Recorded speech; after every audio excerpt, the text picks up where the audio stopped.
Okay, I'm here to do Connected by Water with Dennis today, but I wanted to bring him a gift, a special Thanksgiving gift.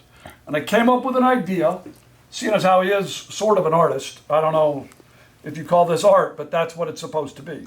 So I kind of scrounged around here in his studio while he wasn't here, and I found these crayons, or I guess these are crayons for millennials or something. I'm not really sure, because I've never seen anything like them before. So I'm going to work on my piece of artwork.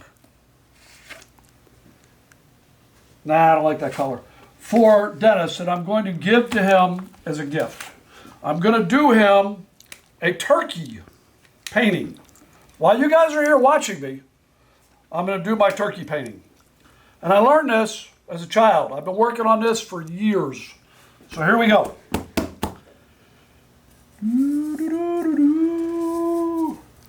I'm drawing him the best turkey that I possibly can, because I'm not an artist. But when you come on Dennis's show, you have to, come bearing gift. Patty always told me I can never show up anywhere empty-handed. So we're going to use my hand to draw him a gift. All right, here's my turkey. Now, we got to do some colors for the tails. I don't know what color this is. When you're colorblind, being an artist is a little tough. So here we go.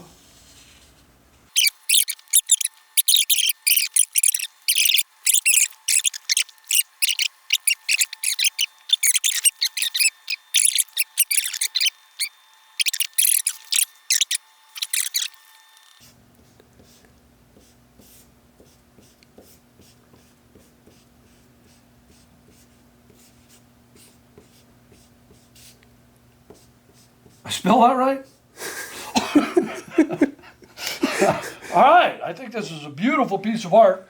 I'm very proud of my artwork. As you guys can see in comparing it to Dennis's, I think I have a future in this.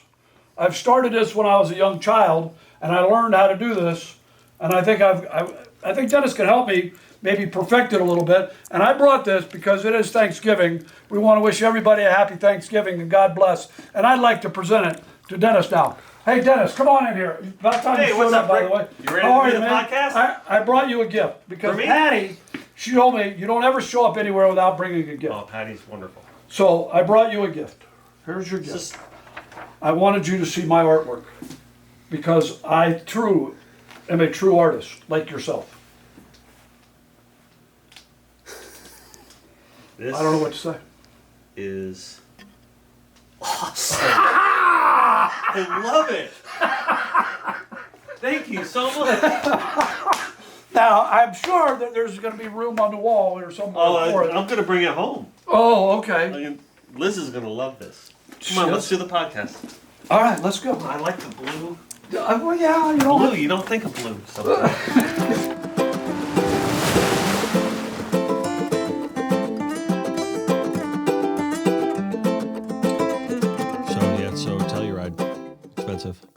Crazy expensive, but one of the most beautiful towns you've ever seen in your life. I wanted to go while he was living out there, and then he moved back to New Jersey. So, yeah, we were out there in August for his wedding, and then randomly, like 3 days ago, our trout guide that we went trout fishing with called me, and I'm like, why would this guy be calling me? Mm-hmm. And so I called him back. I'm like, hey, what's up? He goes, I butt dialed you, but I'm glad you called me back. How are things? We talked for like 45 minutes. Did you guys go fishing? I will probably go back out there and go fishing with him again. And then he's talked about coming down here and wanting to do some bone fishing and permit fishing and that kind of thing. Call me when you do that. I don't do that. Oh, come on, Bric. I'm an offshore guy. I mean, I like to do it, but I don't really, I'm no good at it here. I would be terrible. I'd be the last person you'd want to go bone fishing with. All right. You're yelling at the bonefish. Yeah. Bite it, you son of a bitch. Yeah, you don't want me to take you bone fishing. Now, if we were in San Salvador, that's a whole different story. Yeah. You spent a lot of time there, right? I love San Salvador. That's on the top of my list. I need to get a wahoo there. A wahoo? Yeah. I've caught the a big ones. What's your biggest there? 114. Ooh. That's a nice wahoo. And it's funny. We had a triple header on. Mm-hmm. The two longs and then the shotgun down the middle. And the two longs were over 85 each. And then the one down the middle was 114. We caught all three of them. Mm-hmm. But when you put one in over 100 pounds, you don't even have to wonder. You just look at them and go, that one's over 100. Yeah, you know. you know immediately. Big fat back. Yeah. They get that big saggy belly in them. Mm-hmm. Yeah. And they're insane. And then was on a 63 Bertram. And so we just opened a tuna door and we would slide them in right into the fish box. Right. But not even having to gaff them, just pull them right in. But those three, you had to gaff them. Yeah. When they're that big, you better stick something in them to Yeah. help you get them. You want to be They'll able to probably start digging once they get close to the transom there. Well, you want to be able to control them once you get them on the deck. Mm-hmm. You know, to keep their head away from anybody because you don't want those teeth going. Yeah, I mean, it'll take somebody's leg off. Yeah, you know, it may not Razor take it sharp. off, but yeah, razor sharp. I mean, you do enough damage to. So, but I mean, the wahoo fishing in San Salvador is incredible. I mean, it's stupid. Yeah. Yeah. So, I guess we should properly introduce you here to the show. So, we're here today with Olympic hopeful Beijing 2020. Bric Peeples, Captain Bric Peeples. I've been working out for my bobsled. I offered you a cookie before the podcast, but you're like, I realized I'm in training because you're Olympic training. You're exactly. Yeah, it ain't happening. No, I want to win the gold. If I'm going to go to the Beijing Olympics, I plan on winning the gold. Well, you should. I mean, otherwise you should just stay home, right? Exactly. There's no point in putting in all the work. So, welcome to Connected by Water, presented by Joey Accardi, Chrysler, Jeep, Dodge, Ram, Subaru. I saw the new one. Yeah, I love that thing. It's beautiful. When's it getting wrapped? We'll have to design it first. So I'm taking care of our customers at the moment, and it will get wrapped. It'll probably get wrapped. I'm hoping to wrap it before Christmas. Yeah. So that's really what I'm hoping to get. It's always hard to do anything for myself, as is now there's a second swordfish bill on the table that I have to do for me, and that's never going to happen. So that's the thing. Like if it's for me, I'm not going to do it. I mean, you do this day in, day out, like all day long for other people, and by the time you get home, you're like, I'm not painting anything for me. Well, it's kind of like me, go fishing on my own. Really? Yeah. Why? Why? Patty. It's different when you do it for a living. Yeah, Patty says I'm false advertising because when we first started dating, we went fishing all the time. Oh, okay. Now, when you were recording her. Yes, and now she goes, we don't ever go out on a boat anymore. I said, well, I go out on a boat, every day. Yeah. I'm on the water every day. She goes, yeah, I know, but I like to go out on a boat. Well, good for you. Shout out to the lovely Patty Hitchcock Tate. Patty Hitchcock Tate, yes. Right. She's in Austin, Texas. Dropped her off this morning. I'm home alone for a week. Really? That's kind of scary. Home alone. Home alone. No adult supervision for a week. What are we going to do? I don't even. Actually, I'm going to catch up on some stuff around the house probably. Yeah, that's probably what I would do too. And then I've got to write an article for Marlin Magazine about San Salvador, actually. Nice. So I'm going to work on that article that I have to write. So I'll get that knocked out while she's gone. Excellent. Today is our Thanksgiving episode. Is that why we're having cookies? That's why we're having cookies. That's what I'm telling you. The Thanksgiving started. I've been training. All right. I'll stop bugging you. Howard down the hall brought those down. So anyway, so today's our Thanksgiving episode. So we want to give thanks to everything that we've had going on this year. All the great fortune that all of our family and friends have shared and experienced. And we want to give thanks to those people that may have lost this year. You got to be thankful for what you had while you had it. Although you may have lost some loved ones, we just want to give thanks to you, that we still think of you, and we are still with you. So part of giving thanks is also recognizing the people that come on the show that give, like you. You do. I know you're going to be humble about it, so that's why I want to kind of segue around that and just say you were a big mover and shaker during the Abaco Fishing Community Strong movement that Bruce, not even me, really. I just did one thing. You guys Bruce and Scott Baxter really moved the needle there during the Fishing Community Strong movement. a lot of people pitched in, a lot of people helped out. And one of the reasons that I got involved with you guys is that I was guaranteed, I know that the money was going to go to the right place, all of it. B, that you had the relationships in the area, in the areas that were affected, that we would know that the money would be used properly. And C, you guys just do this all the time. And a lot of people don't realize it, that this particular storm got a lot of publicity. A lot of people got involved, but there were other storms in the past that may not have gotten a lot of publicity that I know that you were involved with, that didn't get quite the exposure. And I just want to give thanks to you today, Bric Peeples, for all the work that you do, have done in the past, and continue to do today. Well, thank you. And I just feel it's my duty because I have carved out a great career in the fishing industry. And where did I do it? I did it in the Bahamas. I mean, in the Abacos and San Salvador, and all throughout the Bahamas. But that's why I feel it's my obligation to give back for as much as I've taken from the Bahamas, if you will, over the years. I've done great. I've won a lot of tournaments. I've won a lot of money. I've killed a lot of fish over there. I've eaten a lot of fish over there, and I've made a lot of friends over there. And I want to be able to do stuff for them. And this one has, like you said, is because of the power of the internet and TV and the coverage that everybody knows about, the storm this time. But people don't remember about, when Joaquin went through San Salvador and when Floyd went through the Abacos 15 years ago. And, that was a whole different operation. But, 15 years ago, Floyd devastated the Marsh Harbor, Boat Harbor area and all. But there's a lot more money pouring in now than there was back then. I think during Floyd, I had a buddy who had a DC-3, and we ran 8 relief flights, just packed the DC-3 to the Abaco, to Marsh Harbor, and then also to Harbor Island. We did a couple of flights to Harbor Island, but mainly our focus was to the Abacos. And then, was it 4 years ago when Joaquin went through San Salvador, I think? Yeah, I don't even think that even came over here. Just kind of like hit them and kind of went back out. But it destroyed San Salvador. Yeah. And we ran, I don't even remember, we sent, I think, 2 or 3 ships down with containers and full of stuff down there. And that was a big effort. I don't know if you know a captain named Ed Thompson. And Ed and Barbara Evans was a big part of that. Ed had a GoFundMe page, and he raised some money. And I think he sent the money to me because we sent all the money down there to San Salvador, to Michelle, and through the church in San Salvador, Michelle, who owns and runs Riding Rock Resort. But she called me and said, Bric, I'm sending this money to you. And I said, well, okay. She says, what am I going to buy with it? There's nothing to buy down here. Right. And so what I did was I went to Home Depot and opened a commercial account at Home Depot. And then all the people who wanted to donate, I would call them standing at Home Depot and saying, okay, here's how much our bill is. It's $15,000. What do you want to pay of it?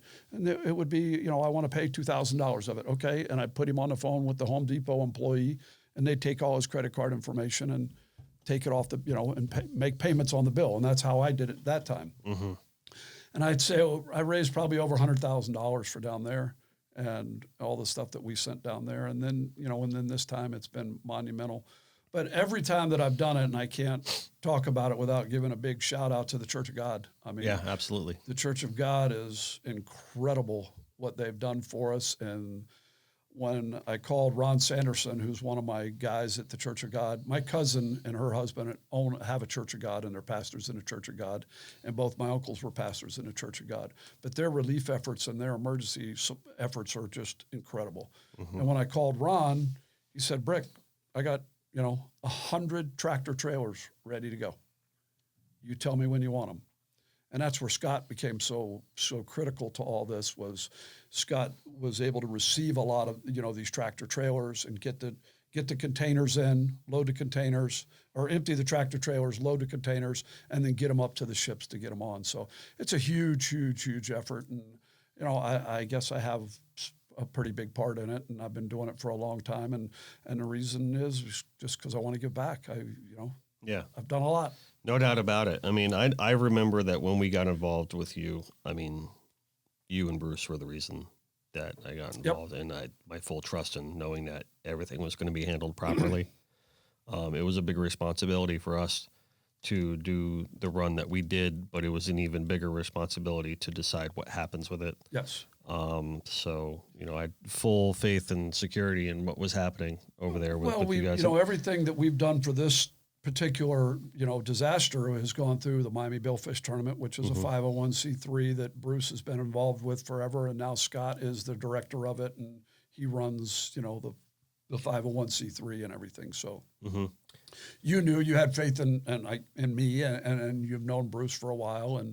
And a lot of people we've raised this time around, we're probably somewhere between $200,000 and $250,000 awesome. in our efforts. Awesome. So very good. So I think, one of the important things about raising awareness to the people that really helped and really got involved. A lot of people got involved, right? But the people that really made a difference, I guess, is probably the better way to phrase it. Yep. And I think one of the important things in my mind in bringing attention to those people is the fact that, just to give people for credit for doing good, and that's awesome. But it's important, I think, for the people at this point, especially now with social media and everything getting exposed to who's who and what's what, is to say, all right, these are the people that really helped. These are the people that made a big difference. So when it happens again, inevitably it will, that these are people you can trust next time. Because that was a big issue too. Yeah, we have some donors that donate large sums of money that they want to remain anonymous, and because if you believe in your Bible or anything like that, it tells you the true charity is given anonymously, and these people want to remain anonymous, but they have trust in me because I've done it. This is my third time doing it. Yeah. And they know where the money's going, and they see it. When they go back over to San Salvador, they see what happened there and what took place, and know that they were a part of it. Nobody else knows they were a part of it except me, but they know they were a part of it. So yeah, and it's also important to realize that efforts are still ongoing. Oh yeah, just because like what everyone's saying, once the cameras are off. Well, they're off, but those people are still suffering. There's still things going on. We have a tractor trailer being loaded. I think it got loaded yesterday. That's going to the ship probably today. That will hopefully be there on Thanksgiving or right before. We're doing a lot of stuff in Man-O-War right now through the church. Okay. Because my uncle actually had a house over there. My cousin and her husband became pastors at the Church of God in Man-O-War. So they have close ties to Man-O-War. And how did the boat company do? I'm sorry? How'd the boat company do there? Everything's gone. Gone, right? Yeah. Everything's gone. But we have a tractor trailer because what my cousin Tom, my cousin's name is Brenda, and her husband is Tom. And Tom is they're organizing crews that go over every week of 6 to 8 guys. Now I think they have 2 crews going over. And so far they rebuilt a 70 or 80-year-old widow's house that was just a concrete slab, which we supplied all the materials for. That's where some of your money went. We supplied all the materials for. For what? It's cool to find out. I mean, I'm not trying to promote the fact that we give money. I just find out what happened with it. That was cool. So slabs and things like that. Her house was, all the houses over there are wood. Right. All she had left was a slab. Her entire house was gone. Okay. She had a concrete slab, and we sent over a container full of lumber. They gave us a list. The contractor, the construction guy, gave us a list, and this is all volunteer work. These contractors, these architects, and everything. It's all volunteer. They sent us a list of what they needed. We bought it from Able Construction, and we sent it over, and they built her house in like 4 days. Really? 4 days. Wonderful. And you were part of that, and we all were part of that. And we did that, and there's an 80-year-old man who was a widower, and he has nothing. He's left with a slab, and we've already sent the supplies over there to rebuild him a home. And there's a container that's leaving today, tomorrow, whenever it's leaving, that is also going over to rebuild a elderly, very old person house. We've sent a container of wood. This is all the stuff we've done recently. I don't even know how many containers we've sent. I'm guessing we're somewhere in 30 or 40-foot containers that we've sent over. And it's all supplies coming from the church, but also it's a lot of it we're buying now, paying for the wood. We're getting it at a wholesale price through John Abel Construction. And were paying for the lumber to go, and we sent a entire container over to Marsh Harbor. Yeah. And it's easier for us to get things in if it goes to a church. And so obviously... Why is that? Because it's charity. Okay. And we sent a container over to Kevy Thomas. I don't know if you know Kevy Thomas. Yeah, no, of course, yeah. You know Kevy. Yeah. Well, we sent a container over there to her so that she could distribute it throughout, the people that you and I know and through the community, because you and I have tons of faith in Kevy and love her to death, like family. Without a doubt. And so I sent it to her. I saw her at the boat show for the first time since the storm, and we basically hugged for like a minute straight. Yes, Yeah. I love her. She was a big point person 15 years ago when Floyd went, and I took care of did everything over there. It was all through Kevy. Yeah. So we sent a container over there for her to get distributed, and it was very difficult. They held it up for like a week or 10 days before. I mean, it's sitting right there. She's looking at it, and she's not allowed to open it. And it has It has pallets and pallets of water and pallets and pallets of Gatorade, and these buckets that the church does that are emergency supply buckets, and they have toiletries and everything in the buckets and a lid and meals and everything, and they had to sit and look at it. She can't access it. She can now, but it took she can. It took a week to 10 days before they would allow her to open it. Unbelievable. So if we send it to the church with the name The Church of God on it, because the last one with all the lumber and building materials in it, we sent to Kevy Thomas, care of the Church of God, Abaco. Right. It gets right in, they can open it right up. Wow. Because it goes through the church.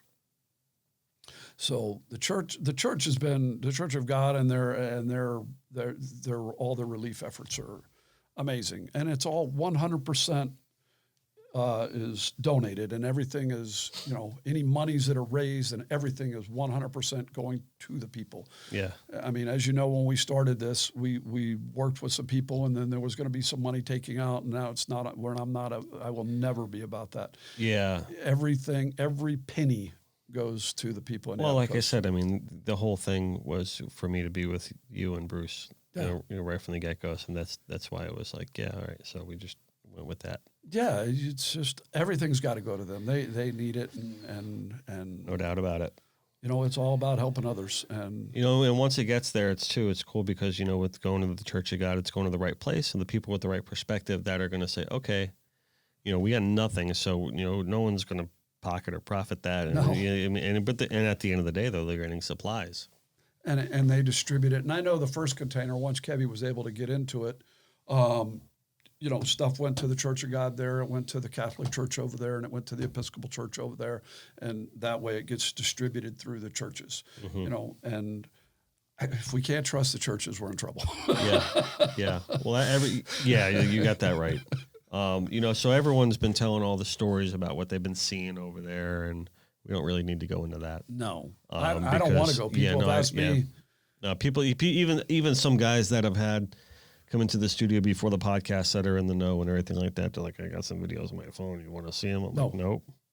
I'm like, just word of mouth was enough for me. I was over there after Floyd. I saw it after Floyd. Yeah. And I don't need to see it now. And I know what the devastation is. Yeah. So turning the table to happier times. Thanksgiving dinner? Thanksgiving. You want to come over to the house for Thanksgiving dinner? You're going to be all by yourself. No, I'm actually going to my son's house. It's right around the corner. No, down the street here in the Everglades. Yeah. And have another cookie because it's Thanksgiving. So Thanksgiving coming into the holidays. You have any big holiday plans for anything? No. Just I'll probably go hunting one more time before Christmas. One more time. And you didn't get anything last time, right? Do you have to bring that up, really? Sorry. You posted about it a million times. And I'm like, I ain't getting shit up here. No, it has not been a good year for me for the bucks. That's for sure. Yeah. No, I've shot one small doe so far this year, but the weekend after Thanksgiving weekend, because I will not travel on Thanksgiving weekend. No. I'll go back up to my place in South Carolina, and I got a good feeling about that next trip there, Rick. Do you? Yeah. I'm gonna put some good vibes on that one. Well, I've got all these people on Facebook that are jinxing me and hexing me, so I don't kill any of them. I'm thinking it might be working. So, I mean, spend 5 days hunting in South Dakota and never see a deer worth shooting that was pretty brutal. That's a tough one. Yeah. And freezing your ass off doing it. Yeah, it's a tough one. So then we have Christmas, and you get back into Christmas, and we roll right into Jimmy Johnson. Oh, we do? Soon enough. Oh, right. I've heard about that tournament. Right?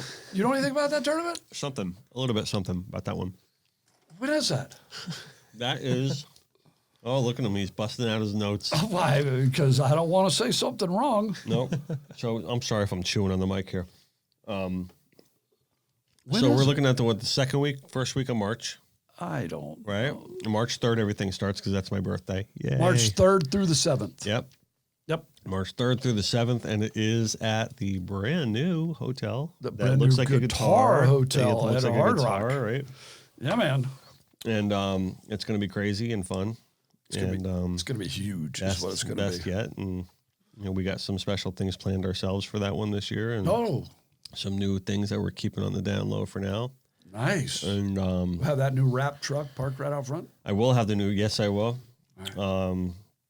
And then so we got some new things happening. You want to get some things up to date for some of the new things that are happening. New boundaries. The new boundaries are huge. Mm-hmm. It is basically, without going into the numbers of it, it's basically the south end of West Palm Beach, Palm Beach. It's 33.8 miles north of Fort Lauderdale, which is the south end of West Palm Beach. Mm-hmm. And it's 33.8 miles south of Ocean Reef. So that puts you down there somewhere around Alamorada. Okay, so towards Alligator. Yep, yeah, down there. So you have a 115-mile range up and down the coast that you can fish from. And it's 3 inlets, though, so people can... 3 inlets. Yes, right. you can fish out of Fort Lauderdale, or you can fish out of anywhere. You don't have to go to a marina. If you don't have a fish to weigh in, you don't even have to stop by the marina. Right. Because now we have everything on Dropbox, so anybody can load their videos up on Dropbox, and unless they're weighing in a fish, they don't even have to go stop by the weigh stations. That's outstanding. So smart. We're doing Bahia Mar up in Fort Lauderdale, and then Miami Beach Marina here in Miami, and of course Ocean Reef. We've still got to have a base down there at Ocean Reef. Mm-hmm. So we'll have 3 bases. Gotcha. So Fort Lauderdale, Miami, and Key Largo. And Key Largo will be we'll have weigh stations at all 3 of them, so that people can bring in their fish to be weighed. And they can drop off their video cards there also, obviously. Mm-hmm. But what's a little bit different this year is we're fishing Thursday and Friday. Right. We're not fishing Friday and Saturday. Mm-hmm. Well, they used to have the gifting thing in the beginning, and now it's at the end. You fish Thursday, Friday, and now it's an all-day Saturday affair. Well, Saturday, I believe in the morning is a celebrity fishing day. Mm-hmm. And then gifting starts at, I believe, noon at the Hard Rock. So we'll have that big gifting suite like we did at the beginning before. Well, it'll be at the end. So you'll fish Thursday and Friday. Saturday, you come over to the Hard Rock, or Friday night, they're having great specials on rooms for the weekend. Mm-hmm. So you come over, check in on Friday night. You're there all day Saturday. Amble on down to the gifting, get all your gifting and everything done. And then the huge blowout, insane party will be Saturday night.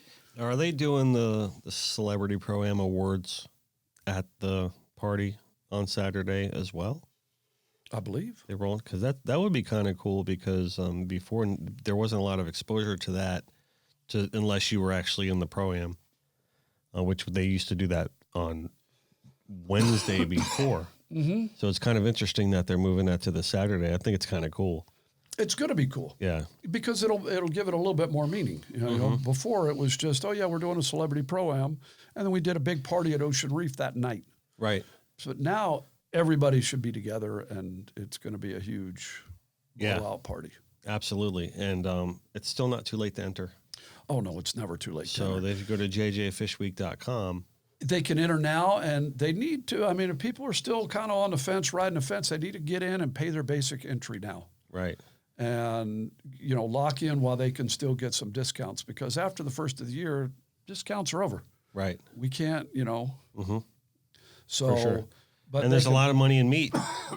Well, I think we're giving away over $100,000, or I'm not even sure how much that is in the prize structure. Yep. But there's a ton of money in meat. Mm-hmm. So, they can get in just the meat category. They don't have to fish the catch and release category. So they can just fish the meat portion of it, and it'll all be the same big party at the end. Yeah, because I don't know if a lot of people understand that part about it too. It's like, this, like, everyone thinks they see the Jimmy Johnson tournament. It's this big sailfish tournament. You know what I mean? But you got a lot of guys sneaking in under the wire, entering that meat tournament, coming away with nice checks. Some really nice checks. I think year before last, a guy caught a big wahoo and got $100,000 for a wahoo. Yeah, and I know Harris, my partner, they came away with top mahi last year, and that technically isn't like one of these bigger tournament boats, so it's possible. That's Harris, who called me 14,000 times asking me for a He's a very thorough individual. For rules questions. He likes answers. He's a very thorough individual. Well, now he has my number, so he can just call me directly. He doesn't even have to call Todd or Valerie. Yeah. So, he did have a lot of questions, but that's all right. But, hey, they converted it to a victory. Hey, and that's what, that's what we're here for. That's what I'm here for. As a tournament director, I'm here to answer questions. Right. So, and make sure our rules are all top, locked in and set, and help anybody out who has any questions on the rules. Yeah, it's been amazing to see where this tournament what it's turned into, and the Midas touch that Todd and Val have put on it, and Jimmy and the Hard Rock and the whole group, and class act all the way. You got like Contender and Yamaha that have been with us since day one. Yep. I started this tournament with Todd. I don't even know, what are we in our 9th year now? Yep.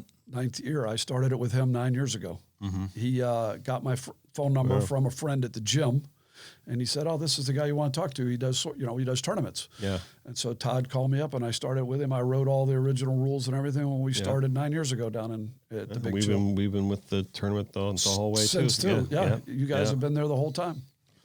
So I've been pretty proud to be associated with this one. We always say that, especially like for me, it's cool because every year the tournament's on my birthday, or some aspect of it. Oh, really? So I'm kind of like free party for me at the Hard Rock every year.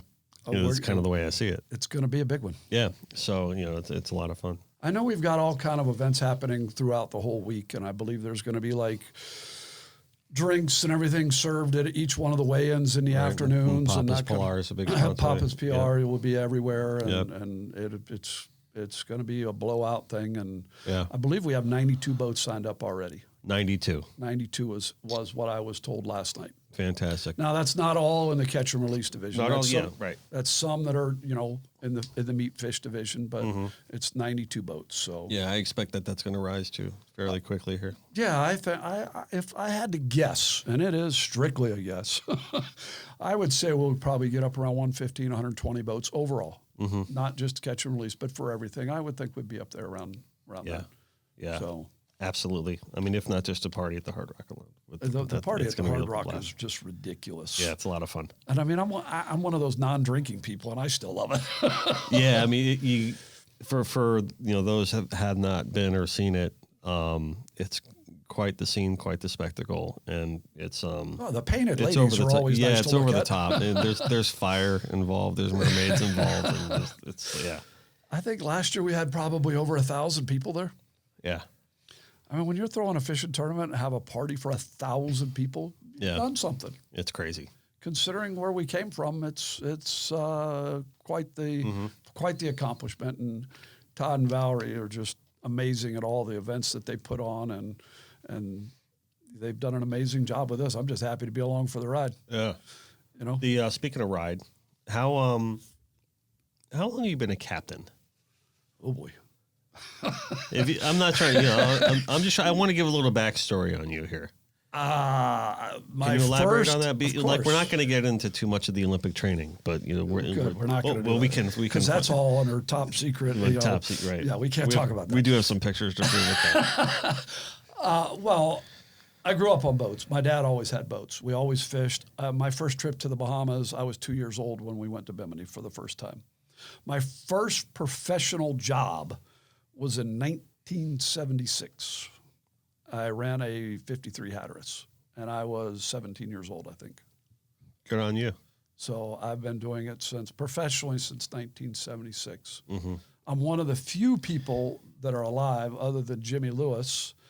There's one other guy, but his name escapes me right now, that actually used to work for Bob Lewis.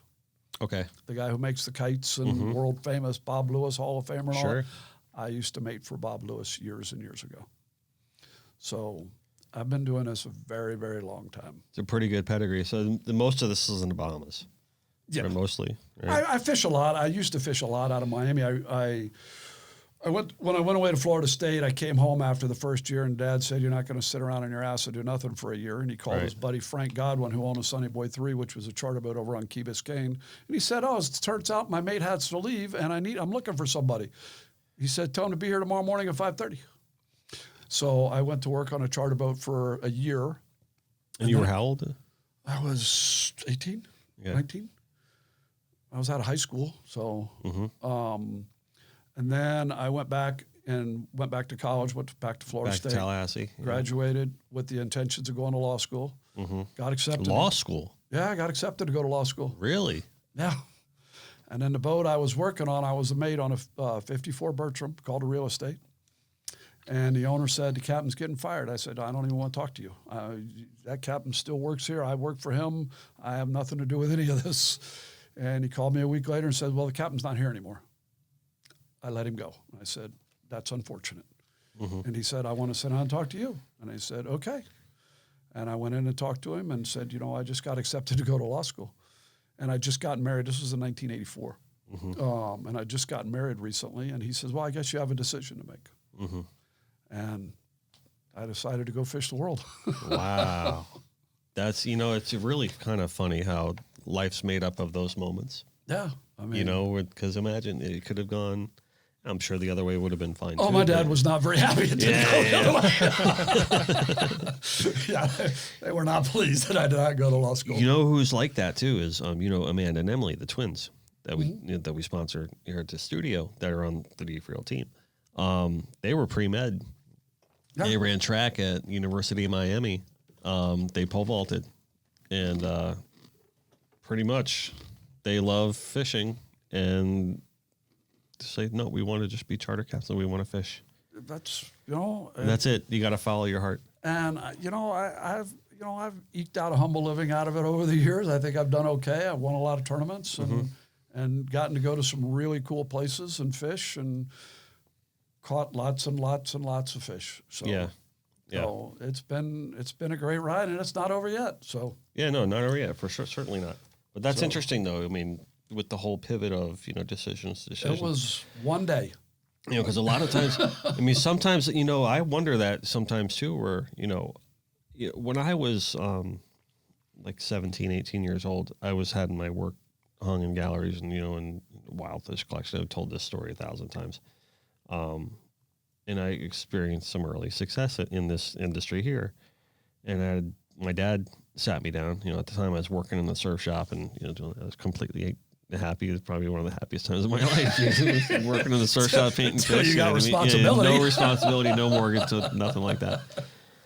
Well, my dad's like, you might want to consider going to art school and getting your degree while you can and all this stuff like that. And I took his advice. And I did, and I came out and I got a job actually, and I worked in the music business for quite some time.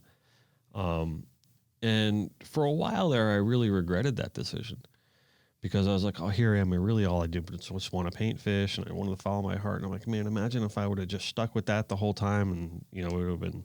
But you can't write that story about the what ifs, and if I would have done that, that is exactly what would have happened. You can't tell that for sure. Yeah, I could have been a lawyer. Where would I be? Who knows? Yeah, Maybe I'd have been a rich, famous one, or it might be one of these guys that you never heard of. Right. Yeah, you don't know. You could have maybe worked on a case that could have completely sent you into depression. You don't know. Right. But at the end of the day, it all works out. And you soon. We always say that with Connected by Water. Especially with a lot of professional fishermen, that achieve so much just like you have. And we recently just had Rufus Wakeman on, guy that's achieved more than many. Yep. That none of it means a damn thing if it's not for the people and the love that you've surrounded with your friends and your family that you've gained along the way. Oh, yeah. And that really... so if you want to look at life, and I'm not really talking to you, I'm talking to like whoever's listening, that if you want to look at life and regrets and decisions and pivotal moments. You can't look at life like that. All those things are just, non-things, what I mean? That don't really matter. The path of your career doesn't really matter so much as the path of your loved ones and that you meet along the way. Your friends and family along the way. And I get to go to work on the water every day. Absolutely. People pay me what they do to go on vacation. So, what is that saying about if you find something you love to do, you never work a day in your life? Well, I'm just the living proof of that. Yeah, and this one's on his path right now to that, carving out his own way. Yep. And I'm proud to see it. I'm proud to see what John's going through right now, because that was us. A while ago when we were just like scratching out and carving our own niche and everything like that. And he's been doing an absolute. I'm very proud of him. He's been doing an absolutely great job with everything that he's trying to. He designed this place, and it was integral in building this podcast alone, which we're very proud of, and and a lot of the other things that he's doing, like film and video too. You like it? It makes us look legitimate. I don't know if it does much for sound. I guess it does. I think it does. Yeah, it's got to help with that and the curtain. Yeah, I don't know. I thought maybe we were going to sing or something and have a little sing along in here. So we had good acoustics or something. You ready? What's your favorite Christmas song? Let's do it. Come on. Let's go. If I sing, it sounds like somebody. Is it Rudolph the Red-Nosed Reindeer? I love that song though. See? I know you, Bric. I know you too well. Wow. I mean, come on, a hunter. Right. I even wore the hunting hat today. Did you happen to notice that? I did. The People's Passion. I love it. That's my son's YouTube shows. Yeah, and then we're not ready to talk about the other thing that we talked about before the podcast, are we? Which one are we? With the vector thing? No. We can't talk about. You mean my new invention? Yes. No, we're going to come on. You don't want to talk about that. When it's ready to roll, then you're going to come back on. When it's ready to roll out, we have product in hand. It's going to be cool and it's going to be big. Dasher and Dancer. No, I almost got him. I don't even know all the words to it. We're going to have to look up the words to it if we're going to actually sing. Yeah, see, you take me as it's Rudolph Red-Nosed Reindeer when you want to have fun, and it's like an Oh Holy Night when you're getting a little Christmassy sentimental, I happen to like that song.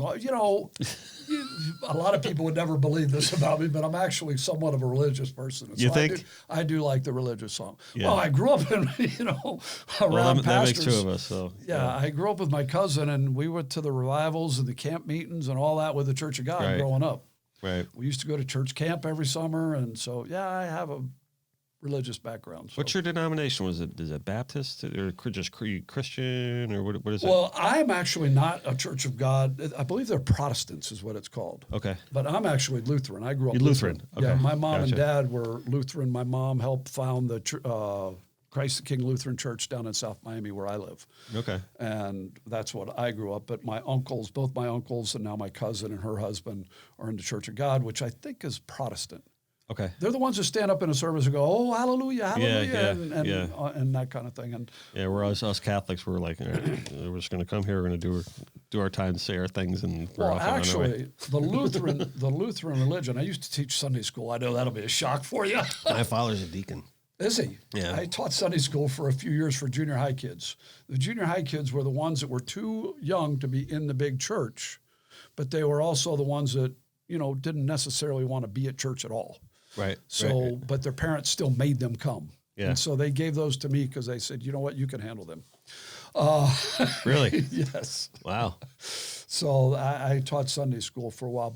But Martin Luther, who started the Lutheran religion, was part of the Catholic Church. And he left the Catholic Church because he didn't agree with all the things that the Catholic Church did.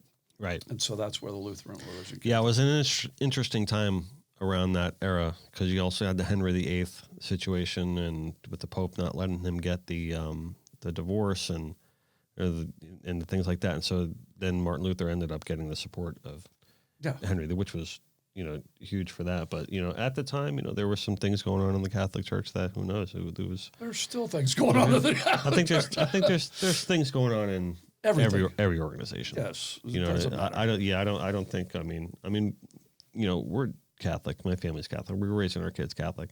We're well aware of some of the history and some of the things, and but if you look at I'm not going to point out any other organizations because I don't do that.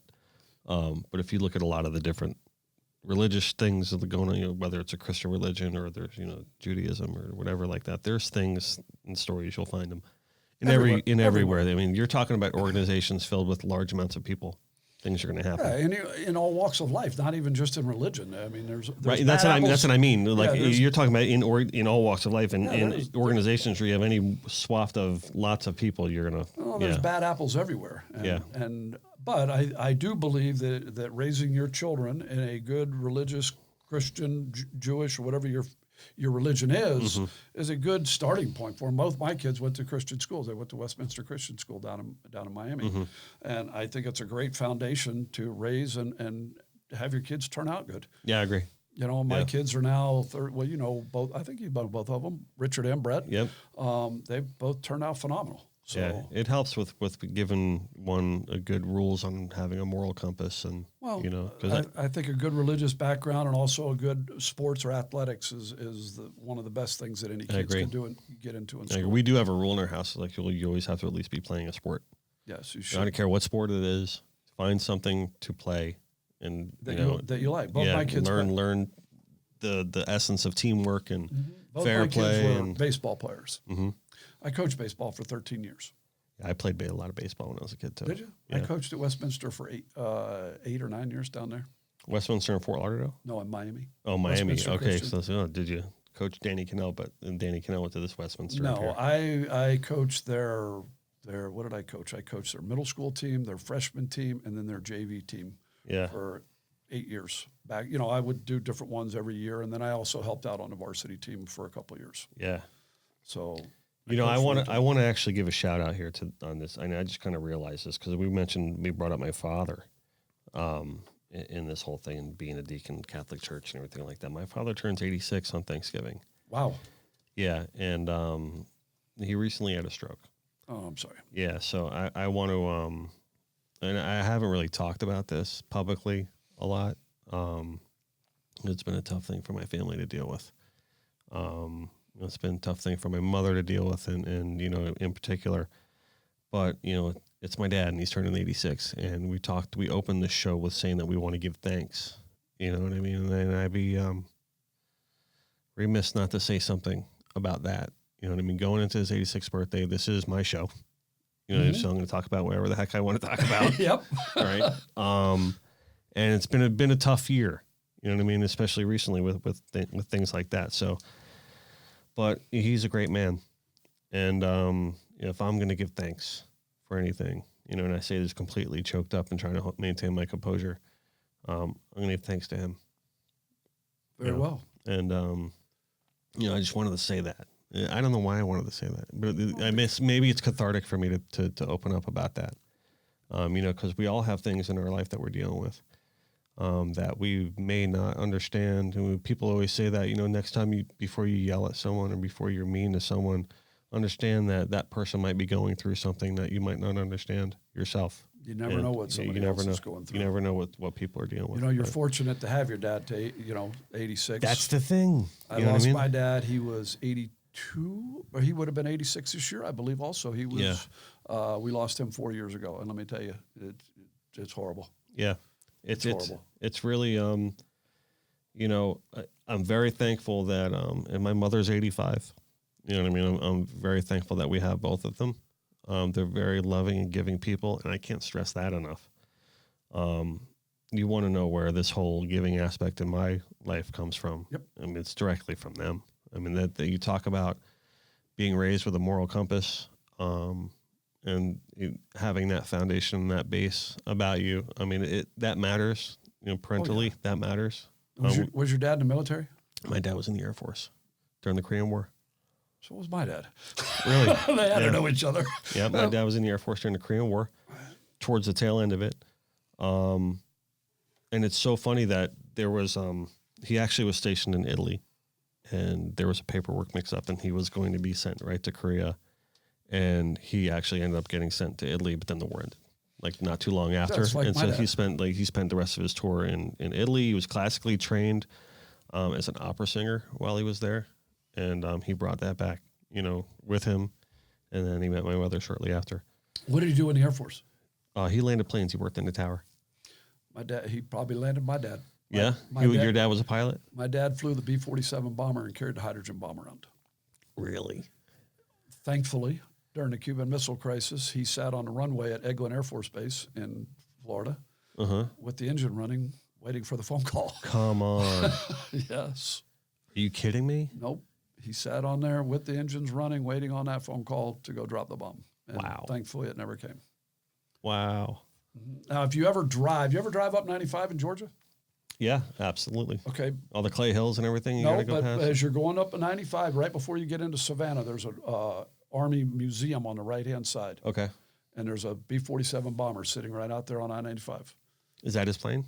Or that's just the version of it? It is a B-47. I gave him the numbers on it, and he said he believes he flew that actual plane at some point.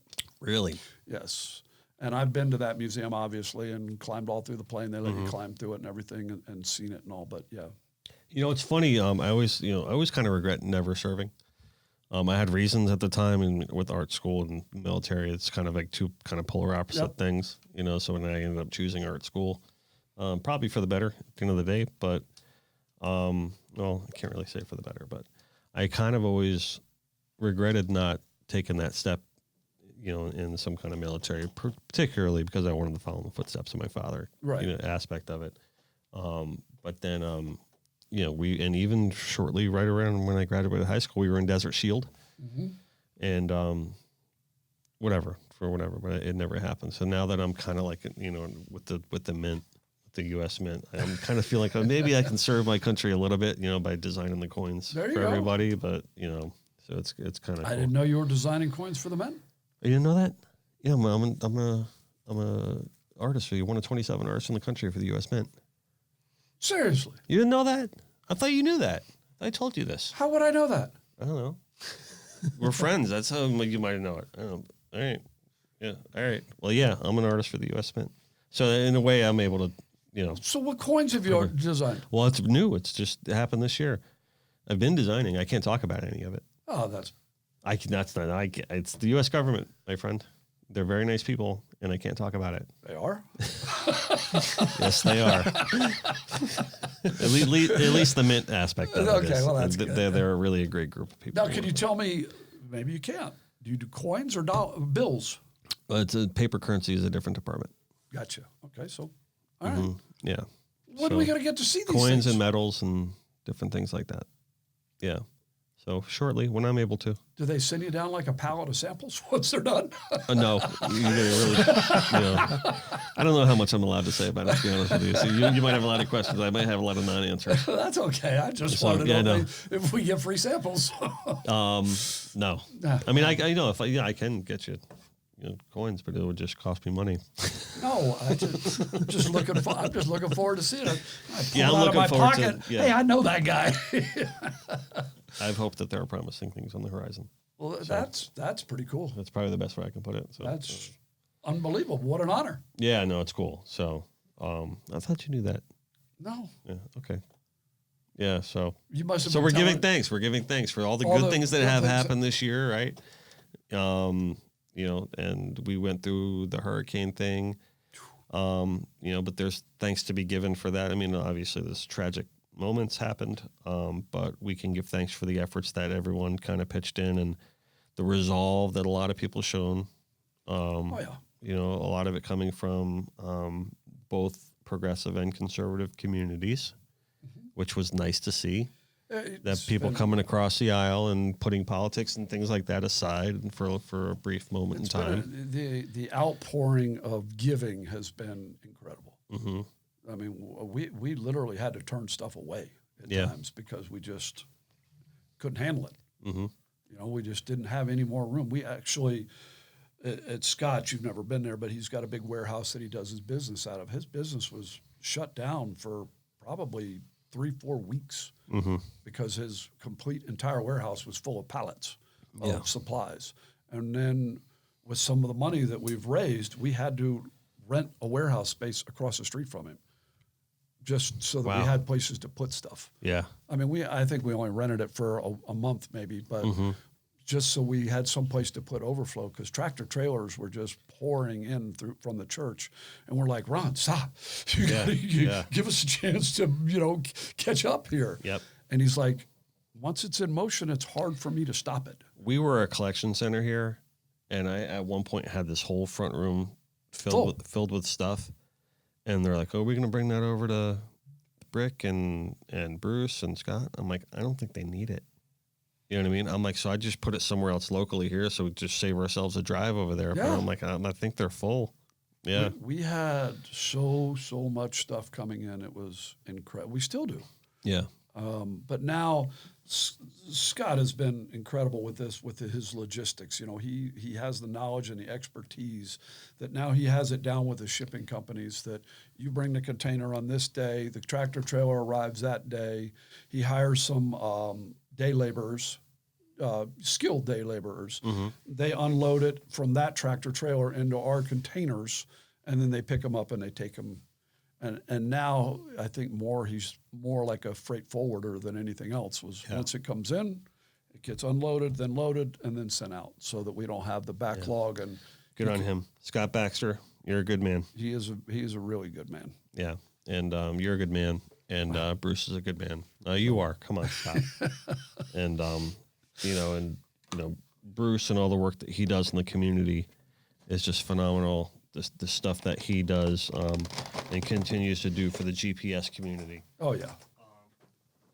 And I still owe him a letter, and I'll get that to him. You haven't written a letter yet? I haven't. I've just been all over the place, and I know. He even sent me a message. He's like, "Where's your freaking letter?" Screamed and yelled at me about the letter, and He's just screaming and yelling at me right now. Yeah. his great efforts with the bug light thing and all the artificial Bug Light, reef. And, huge project. he and used it's to get- ongoing and continual. So if anyone wants to reach out and help with anything local like that, reach out to Bruce Marks. He's got a lot of great things going on. He used to get so mad at me because I wouldn't get involved in it. I'm like, Bruce, I don't fish in Miami. I don't even know anything about any of this. Mm-hmm. You know, I'm very rarely here when I'm fishing. Yeah. You know, I spend most of my time in the Bahamas. Mm-hmm. Hence the reason that we try to get back. You know, we would be remiss if we did not say our Facebook page, Fishing Community Strong. Mm-hmm.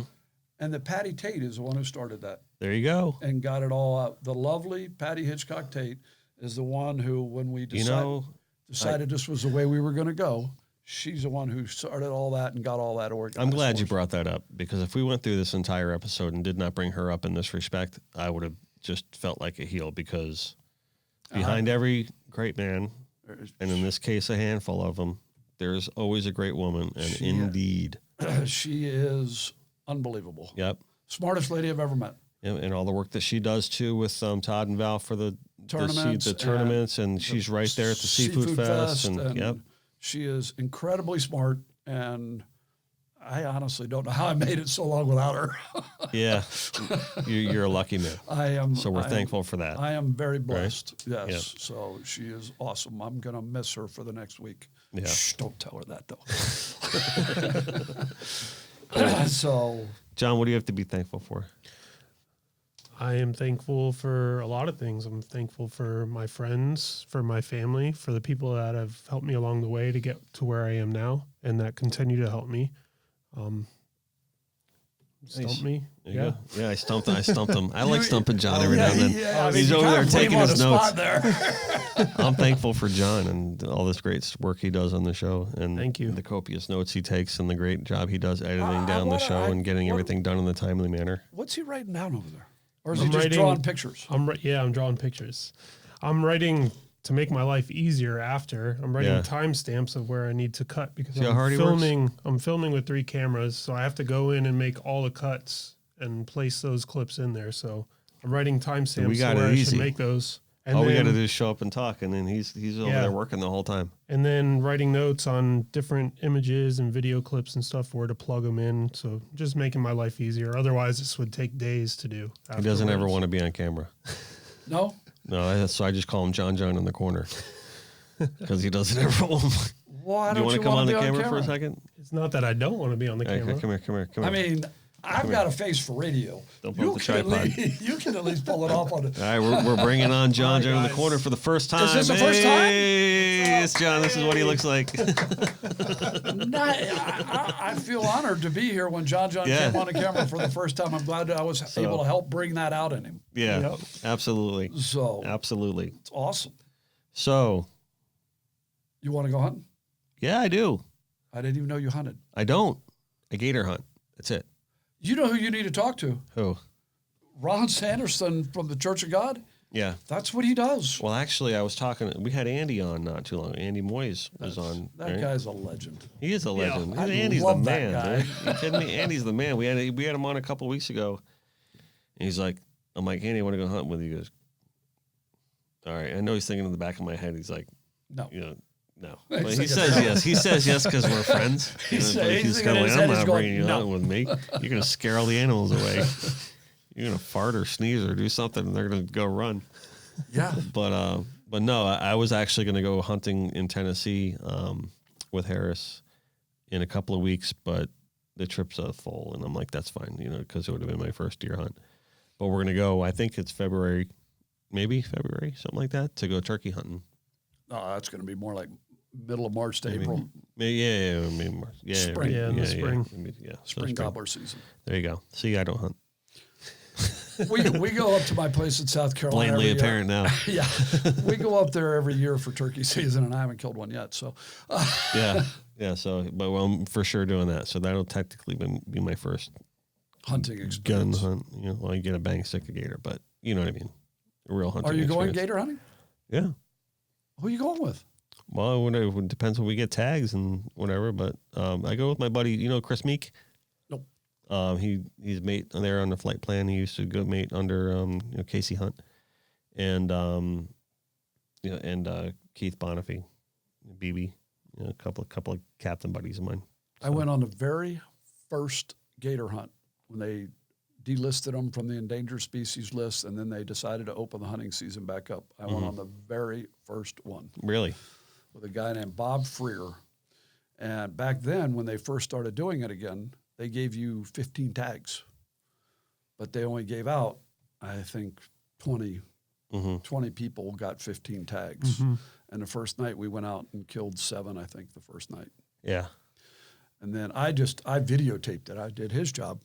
Right. And, this was back when we had the, bigger thing. And I just went along to videotape it and all that because I thought it was going to be this big old scary thing and all this, and it really wasn't. And then the news, Right. the news wanted to buy my videotape. I got called and they wanted to buy my videotape. And then I talked For to good reasons or bad reasons? Bad reasons. Yeah. Screw And them she's then. like, "Oh, we want." I'm like, "No." No. Well, we'll pay you good money. No. No. I said, "I know you're just going to turn this around on how evil and how Yeah. horrible we are Yeah. for doing this." "Oh no, I said, "No." The answer is no. I don't care what you tell me. I don't care how much money you offer me. "Well, we will pay you for it." And I said, "No, you won't. It's not for sale." Yeah. So, but I did it that one time. I've never done it again. It wasn't nearly as exciting as I thought it was going to be. Yeah. I mean, have you done it before? No. I mean, well, no. Well, back then, Before. yeah, before this, you've done it already. Yeah. Absolutely. Well, back then you couldn't use a gun, you couldn't use a bang stick. You had to harpoon them or snag them and then bring them up to the boat. And you weren't allowed to dispatch them until you got them to shore. And so we had this big pole with a chain with a cable going It's a through little it. dangerous Well, yeah. doing it that way. Come on, man. We were crazy back then. So we would get up and harpoon them and then pull them in on a harpoon. And then we had a big pole that was 10, 12 feet long, and it had a chain on it. And through the chain was a piece of cable to keep the chain open into a loop. And then you pulled the chain tight and you locked it into a little thing but as soon as you harpoon Like a them, snare? no, it was a big loop. It was like a snare. Okay. Yeah, like that. You pull it tight and then lock it in once it was around his neck. Right. And, as soon as you harpooned them, you pulled them in. We had 150 feet of rope and big polyballs thinking these things are going to take off and all. You just held on to it. Yeah. Yeah. I mean, they're heavy. Yeah, but then Yeah. we pulled them in and put the chain around their neck and turned them upside down, taped their mouth closed. It's pretty much over. Yeah. It really wasn't as exciting and dangerous as I had, foreseen it to be. It was fun. I know Chris Meek, if you don't know Chris is an animal. I mean, he's one of the best fishermen, I've seen. He's a young guy. Because you haven't fished with me. There you go. I said one of. We should fish together. We'll get back to that one. But when I went gator hunting with him, like nonstop, like he's getting the big one, like nonstop. Yeah, it was impressive to see the way hardworking guy on the water there. Well, back then, now because you only get, I don't even know how many tags you get. I think each person gets 2 or 3 tags or something like that. Yeah. Because you had so many, you weren't really concerned about the big one. And the prices were up and the meat prices were up because it was the first year that they were allowed to do it. So it didn't really matter. We just went out there and caught them. They had to be, I think they had to be over 6 feet long. And I think that night we had a couple 9-footers and a bunch of 7-footers or something. We killed 7 of them, stacked them all up in the airboat. And, Last time we went, we got 10-3. that's a nice one. It's a good one. Yeah. Now, do you like to eat them? No, but it wasn't my tag. You know what I mean? So, with the tails, I mean, I've had gator tail before. It's good. You know what I mean? Okay. Yeah. It's like chewing on rubber. I mean, anything's good fried. Yeah. It's like chewing on rubber. We used to have a guy down in South Miami who used to grind it and make a sausage type thing, and he would make burgers out of it, ground gator burgers out of it. It was really good like that. But other than that, it's okay. Yeah. I'm not going to go out there and spend all night out there catching alligators just so I can have gator tail. Right. Yeah. So that was a long night. It's a long night going out there. Yeah. I'm a big fan of sleeping at night. I don't like being out on the boat at night. I don't really like fishing at night. Yeah. Nighttime's for sleeping. Yep. So anything else to be thankful for this year? Me, I always have things to be thankful for. You went out to Mount Rushmore? Have you ever been? No. I've never been to that little corner. I've been to Colorado, Nevada, Tahoe, Northern California. That's about it. I told Patty this year, because I was gone all summer. I left middle of May, and I didn't get back until the beginning of August, other than a day or two for here and there. So I told her, I said, we're going to go on a trip. She's like, great, where are we going? I said, we're going to go do something different. She's like, okay, where are we going? I said, we're going to South Dakota. And she looked at me like I'd lost my mind. I said, here's what we're going to do. We're going to go stay with my buddy Craig and Mitchell right outside of Sioux Falls for one night. And then we're going to drive west across the state. And we're going to go to the Badlands. And we're going to go to Mount Rushmore. And we're going to go to Custer State Park and all that. And Deadwood. And she's like, okay.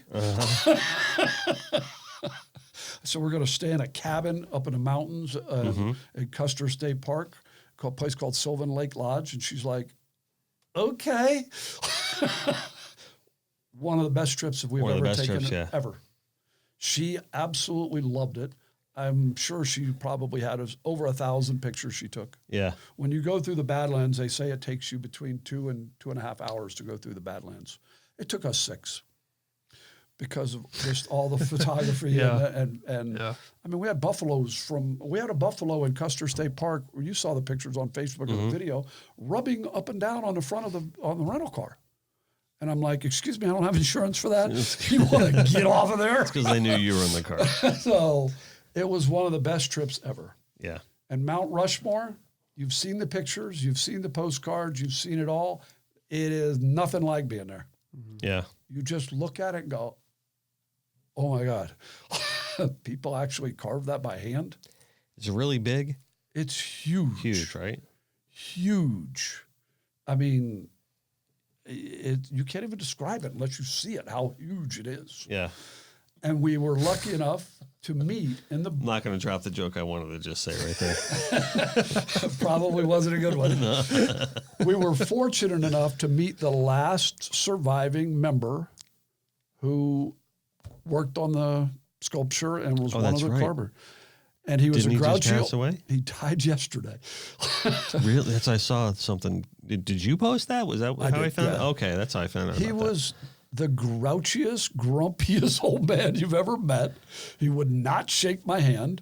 And then he looked at his lady that was with him, I guess his caretaker. Yeah. And said, oh, these people are just jerks or whatever. And she looks at him and goes, no, they're not. You are. You're being a grouch. Would you be nice to these people? You're trying to sell your books. Yeah. I mean, we bought his book and autographed it, and I'll probably never read it in my life. But it was cool to meet him. He was the last survivor, and now he just really passed old away. Guy. You don't know. He might had a little thing going on there. Maybe. You make them mean some of that times that kind of dimension, different things like that can make you grumpy. Yeah, I mean, who knows? He's 98 years old. He's allowed to That's be what I grumpy. mean. That's what I mean. You know, really, Well, at that point, And I guess, he didn't want to shake hands because of germs. I'm sure that's why. He says nobody shakes hands anymore. Okay, well, I shake hands with most everybody I meet, but that's Yeah. okay. You don't want to shake hands? about to I'm shake good your with it. hand in a minute. Yeah, for sure. Do you mind if we take a picture together? Oh, yeah, okay, come on. And I'm holding his book, and I guess I wasn't holding it properly because he leans over and he pushes back on it. He says, hold it up higher so you can see it in the picture. Oh, yes, sir.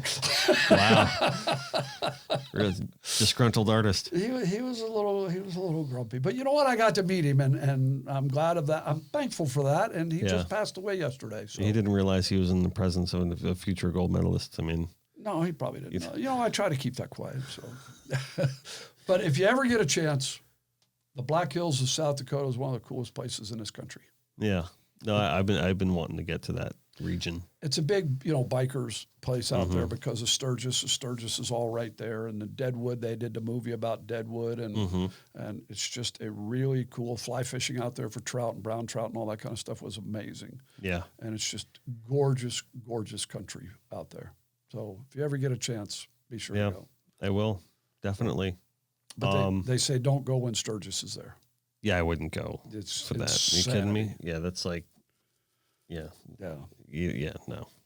Yeah, I wouldn't do that. It's kind of like South by Southwest. It's like, visit Austin when it's not South by Southwest. You'll be able to really see Austin. Well, that's where Patty is now. I dropped her off at the airport. Oh, is that where she went? Yes, I had to get up at 4:30 Yeah, this whole conversation this morning. just came full circle. I had to pick her up. I had to get up at 4:30 this morning and take her to the airport. 4:30? Well, you're a fisherman. You're a captain. You're used to that kind of thing. No, I'm an older captain. I don't get up that early anymore. You're doing gentleman starts now these days? Yes. There's really no need for me to be out there at Yeah. 6 o'clock in the morning. No, I can catch just as many fish if I go out later. Yeah. That's what I've been trying to tell everybody, but no one wants to listen.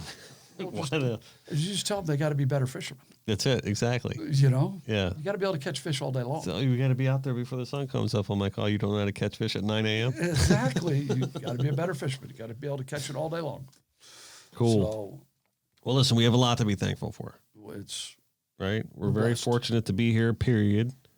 We're very fortunate to be living in this great country, in this great state, being surrounded by people that we love and cherish. And God is good. God is great. And I don't know. I just wanted to bring someone on, a friend of mine, that I know that I could talk openly without, about being thankful for things, that I know I can with you. And, it's a beautiful life. It is a beautiful life, and we are very blessed. And, Yeah. and that's important. We want to bring positive things to this show, especially, the whole theory of connected by water being a very positive theory. Because when you're connected by water, we're all family and friends, and and we want to really kind of get that out there. So thank you for coming on today. You bet. Tell everybody to go to JJ Fish Week. jjfishweek.com. I think we dropped that earlier. We'll drop it again. And then what's your Instagram? I don't do Instagram. You don't do Instagram? Who else didn't do Instagram that was on recently? I don't know, somebody. I do. I just do Facebook, and I'm not a. Right. Well, if you have any issues or problems about anything regarding the Jimmy Johnson, just don't call Bric Peeples. That's not true. If you need any clarifications on rules, You're welcome I'm to just call kidding. me. Call You're Bric. welcome to look me up on Facebook under Richard H. Peeples III, and I'm happy to help in any way that I possibly can to get people fishing a tournament. More people, the better. More merrier the parties. It's such a great experience. You want everybody to come out absolutely. and have a great time and enjoy it. And it's going to be big this year. Absolutely. We're We gonna want to have wish fun. everybody out there a happy Thanksgiving. Gobble till you wobble. Gobble till you wobble. There's no hope for the Miami Dolphins. What else are we going to say? No hope. No hope for the Hurricanes. No hope for the either, or Hurricanes. No hope for the Seminoles. Seminoles. Hey, the Seminoles, we have hope. Oh, we didn't even talk about the Seminoles. We have hope. We have hope. We don't know who our new coach is going to be yet, but we Yeah, have hope. running out of hope. No, we're not running Listen, out of hope. listen. Is he a I Canes want- fan? He You guys lost want- to FIU this week. You guys want Manny Diaz? You can have him. Wow. If I were you, Selling them up a river and I just already. got spanked by FIU, I'd sit over that corner and be You know what the quiet. worst part? The worst part is like I was watching that game with the Actually, I was watching Florida State lose to Miami during that game, and then even extra when I'm watching them lose to FIU. I'm like, how the heck are we losing to this team? Like this has got to be like the worst Hurricane team ever. It's the worst loss in Hurricanes history. It is. Yeah, and I'm like, and it's clearly the worst Florida State team ever as well. You know what I mean? And I'm like, what the hell happened? Well, I mean, look what happened to our coach at Florida State after he got spanked by Miami. See ya. Dude, I saw some report today that says that technically He doesn't have a contract. Willie Taggart never signed a contract. No, he signed. I don't think the university ever signed. No. There was just a letter of intent. There was a letter of intent. A contract was never formally done. That's gonna be a hairy legal battle right there. That's gonna be nasty. But you know what? Let them fight that They out. should We just don't pay care. them. He's gone. They should just pay him to be done with it. I'm sure he's a very nice person and a very fine man. He's a terrible football coach. Terrible. So Wouldn't it be great? And all right, now here's my pipe dream comment. Wouldn't it be great? It would just solve everything in the universe if just Florida State would just beat the Gators this week. that would be Wouldn't that just be a wonderful thing? Day for celebration. Sorry, Gator fans out there, but We don't like the Gators. what I'm going to start doing is None of us like the Gators. I'm going to start screenshotting like people because they're going to come with the cocky behavior. Oh, of course. Right after Thanksgiving and everything. Like I'm going to start screenshotting all their comments as the slow demise happens. Well, I mean, when you go to Florida State, you have to take a class on how to hate the Gators. I mean, it's one of the classes you're That's required what to take. that's what the funny thing is like I really don't really hate the Hurricanes. I kind of I follow them and I like I got a bunch of friends that are Hurricane fans and it's cool, you know what I mean, or everything like that. But I just I can't like the stand the Hurricanes. Gators. I root for the Hurricanes. I used to fish when Dennis Erickson was a coach. I used to fish him all the time and all his assistant coaches and everything. I'm a huge And if you look at the Jimmy Johnson, it's all linked in with the whole Hurricane family, and those people have been nothing but gracious and great to me. Yeah. I mean, I have nothing against the Hurricane. I think it's a great rivalry, and I love when they play, and I think the whole banter that goes back and forth is awesome. Now, do you know John Ruth? I don't know John Ruth. Yes, you do. He's at our tournament every year.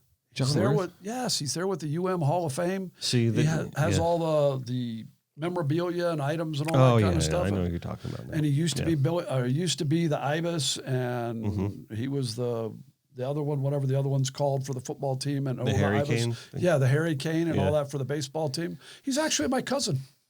Yeah. We're like fifth cousins. Everyone's or something. got a cousin in Miami, right? We're actually cousins from way back from South Carolina, where our families were originally from. That's Nice. funny. Yep. So I'm a Canes fan. I like the Canes. Right? Yeah. Now, It's right. a mutual respect. Yeah, if for the sure. Canes are playing Florida State, Now we're just in mutual depression. Yeah. so if the Canes are playing Florida State, I always cheer for whichever team has the best chance to go the furthest. Yeah. Win the national championship or get in the best bowl. This year, you really didn't have to worry about it. Yeah, I mean, that's not a concern. Not a concern. So, all right, go Panthers. Well, now, no, I can't even say that. No, Florida, the hockey team. Go Florida. okay. Yeah. And Our the- baseball team, we have hope. I'm a Marlins fan. You have hope for the Marlins? Absolutely, I do. All right. Your lips to God's ears. You know what? I despise the Yankees because I'm also a Red Sox fan. I'm a huge Red Sox fan. But the Marlins, Derek Jeter, that guy played the game the right way. I love Derek Jeter. There's that's not in question at all. The I thing that think pisses he me can do off it. is this. The thing that gets me is this. Obviously, all three of us in this room have watched greatness, fire 'em all. Greatness, fire 'em all. Happened twice, right? All right. Then they're on the incline to greatness, right? Now, we all knew that the Stanton contract was just stupid, and it had to go. And he wasn't that And good. it had to go. It had to go. He looked at too many third strikes and whatever. Anyway, it was a lot of money, and it had to go. No problem. When the Jeter crew came in, everyone knew that was going to happen. No problem. Then it's like Yelich, D. Gordon, Ozuna. Like, whoa, guys. We had a good core here. All we needed to add was like 2 or 3 pitchers, and we were in the playoffs. Yeah, but the problem was we have no farm system. We have nothing to keep No farm feeding system. it. Yeah. I don't know, man. We I had think nothing. farm systems come and go. We had nothing. Now we do. But you just got rid of 2 back-to-back NL MVPs. I don't know. I didn't agree with it. I don't think they needed to go as far as they did. And I don't know as much about it as Yelich is a hell of a baseball player. And he's an asset to any team he's on. They never should have traded him. Never. But Stanton needed to go. Stanton needed to go. That was the only thing that really needed to happen. Right. But I have faith in Jeter. And the reason I have faith in Jeter, that guy's a winner. He's a winner. Always been a winner. And he's not going to tolerate losing. And I think now they've got the farm system built up where they want it. They've actually said they're gonna sign some free agents this year to fill some gaps. And they're going to need to. And well, hopefully else there's going to be a lot of gaps inside that building. Well, hopefully that they fill some gaps and it'll be worth going out to the ballpark again. Yeah. So I'm hopeful. Well, I hope you're right. I have faith in Jeter, even though I hate the Yankees. Yeah. Although my favorite player was Joe DiMaggio, and he was a Yankee. All right. Well, you have faith in Jeter. We have faith in Jesus. Like my buddy Mike G says, your ego is not your amigo. No. Just do your best, let God do the rest. Always remember to buy your vehicles and cars and trucks at Joey Accardi, Chrysler, Dodge, Jeep, Ram, Subaru. And never forget that no matter where we are, no matter what we're doing, we are always connected by water. Bric Peeples. Thank you, sir. Happy Thanksgiving. Happy Thanksgiving. Thank you very much for sharing your time with us today. It's been a pleasure. Awesome.